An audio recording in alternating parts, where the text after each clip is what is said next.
everyone, welcome back to the Student Communications Podcast 4x4, the Columbia podcast for students by students. If you've seen the HAPs or in the loop in your inboxes or around campus, you'll know that Stucom provides students with information on what's going on around campus, what to be on the lookout for in the city, and videos that showcase artists around Chicago. As we get back into classes, we are here to answer all your questions and provide you with fun content to get you through the next few weeks.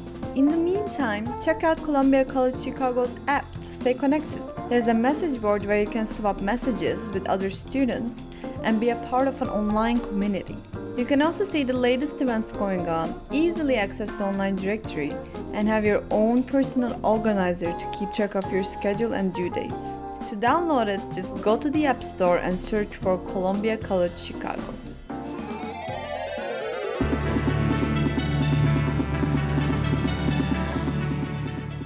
And now it's time for questions. Each week we ask Columbia students to help us with these questions. Here are the questions that we asked this week. Our first question is, what are your favorite video games to binge on right now? First of all, Animal Crossing is a huge hit among many students. This is a very light-hearted, colorful game that seems to be a mixture of Minecraft and Sims. It is all about building furniture, collecting trinkets, reshaping landscapes, and making friends. No conflicts, no stress, exactly the type of game we need right now. Other than a mountain of Animal Crossing recommendations, we've got Chris Brown, who said, I just started playing The Witcher 3 and I'm playing Super Mario Odyssey, Luigi's Mansion 3, Super Smash Bros. And Zelda on the Switch. A lot of classics here. William Cox has plenty to keep him busy. He says, I've been burning my pupils out playing Half-Life Alyx. Resident Evil 3 Remake and Final Fantasy VII Remake are going to take up most of the time for the next 2 weeks too. Good stuff, William. Meanwhile, I've been burning my pupils out watching The Office for the 75th time, so to each their own. Michaela McLelland has been playing Fire Emblem Three Houses and Legend of Zelda Breath of the Wild for those who are into action-adventure games. Like many others, Kate McAlonon says, I have Animal Crossing and Let's Go Eevee. In case you're too lazy to Google it, Let's Go Eevee is a Pokemon roleplay game revolving around Pikachu and Eevee. Cute! And last but not least, Andy Beasley recommends Animal Crossing, Super Mario Maker, Mario and Rabbids, Uno, and Super Smash Bros. Awesome recommendations.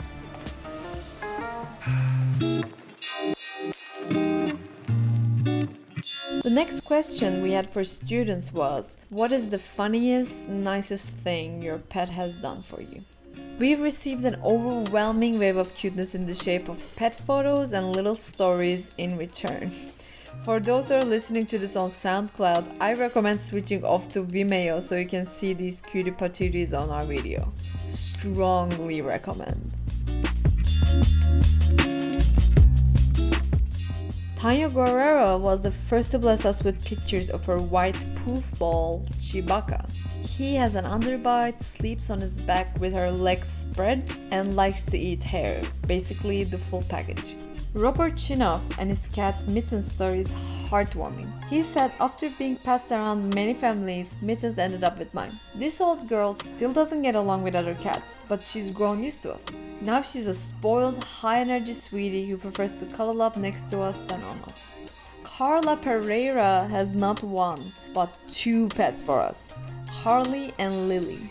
She said, we got Lily at Pulse Chicago 5 years ago and she's 11 now. She's my floof ball. She loves ice cubes and laying in her sunshine spot. Harley is 2 and loves stealing food from counters and sleeping on our pillows. We got her from Hinsdale Humane Society in June.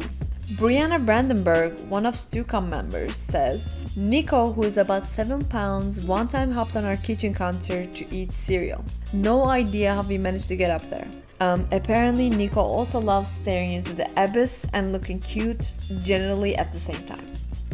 Aaron Rafferty is another one of our Stucom members. He shared with us pictures of his cat, saying, This is my cat Dicey. I've had her since I was 4.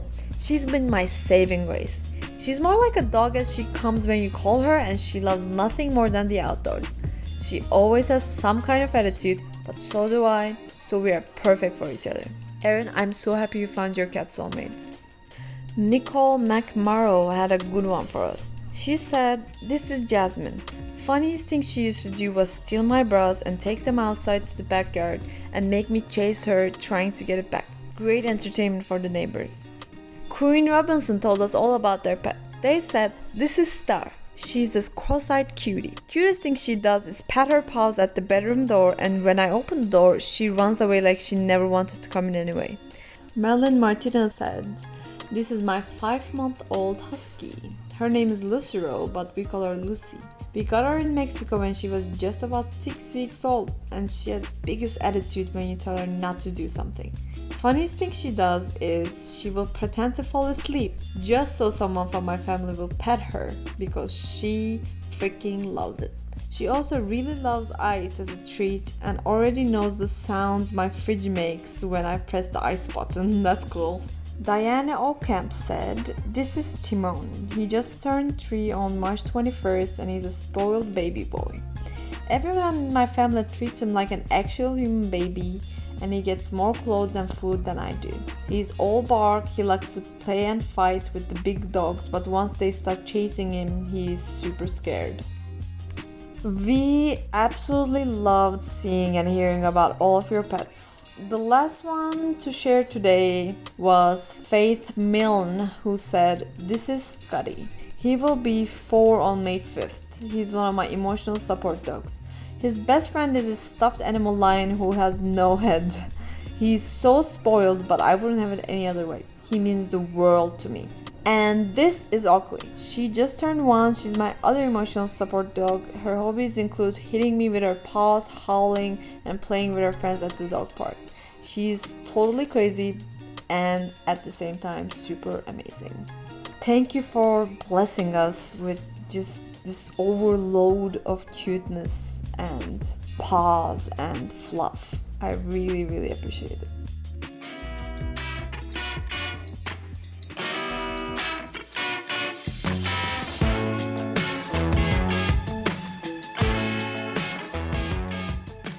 Now it's time for some of our current favorites. You like music, movies, and food? Need some recommendations? We got you. We even have a fun recipe from a fellow student, Yudhishya.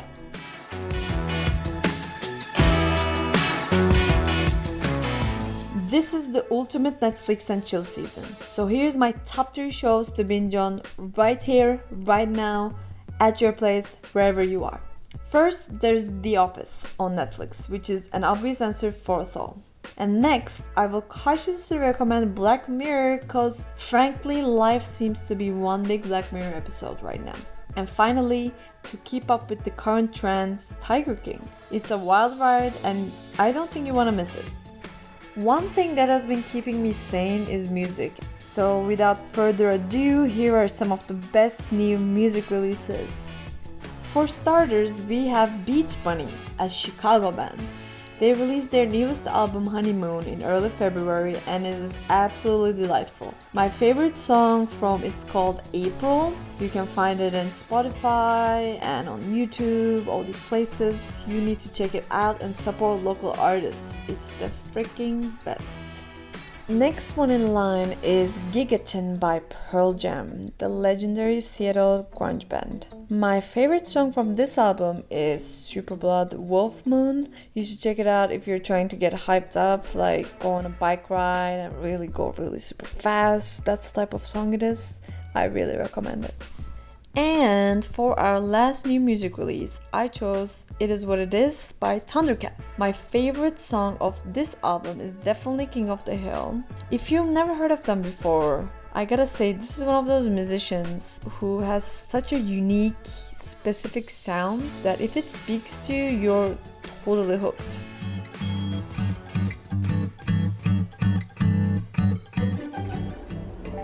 And next we have Yuri, a photography student with a recipe to share with us.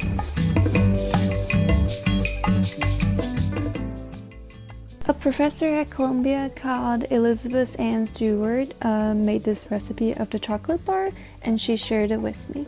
So I'll read her recipe. She said, I cook according to what I have at home. There's no real recipe, but this is what went into the chocolate bars. About 1 pound of sunflower seeds, they're raw so they're unsalted.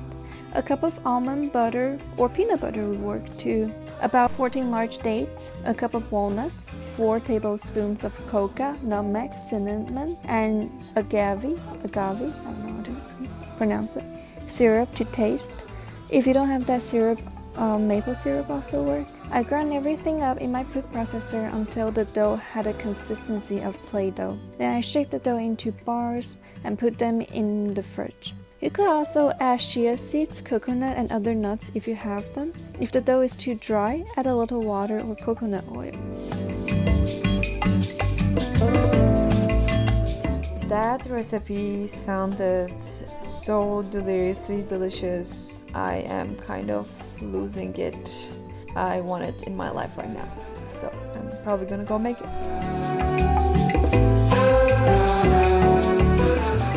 We know that classes have just started back up and things are getting busy again. But in your free time, we hope that you find these tips and suggestions we put together useful. We want to give a big thanks to those who participated in both asking and answering our questions. Much love. Until next time on 4x4. Checking out.